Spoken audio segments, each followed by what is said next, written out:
નર્મદાની અંદર શિક્ષણ મંત્રી કુબેર ડિંડોરીએ ચૈતર વસાવા પર પ્રહાર કર્યા છે। ચૈતર વસાવાનું નામ છેતર વસાવા છે, લોકોને છેતરે છે, અલગ ભીલ પ્રદેશની માંગ લોકોને ગેરમાર્ગે દોરે છે। કેટલાક લોકો દેશની એકતા તોડવાનું કામ કરી રહ્યા છે। અલગ રાજ્ય તો હમણાં બની જાય, પરંતુ રેવન્યુ ક્યાંથી લાવવાની આ વાત પણ કુબેર ડિંડોરે કરી છે।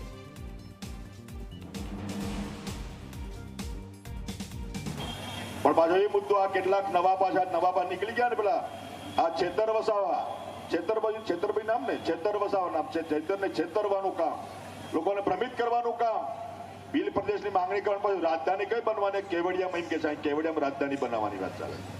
રાજધાની કઈ બનાવવાની? મુખ્ય શહેર તો કેવડિયામાં। એટલે આ ભીલ પ્રદેશ તો હમણાં મોદી સાહેબને મળીને મનસુખ સાહેબ બધા ભેગા થઈને કાલે અમે જાહેર કરાવી દઈએ। બોલો, કાલે કરાવી દઈએ, આવતીકાલે એક રાજ અલગ માંગી લઈએ। પણ શાસનને ચલાવવાનું કઈ રીતના? રેવન્યુ જનરેટ ક્યાંથી કરવાની?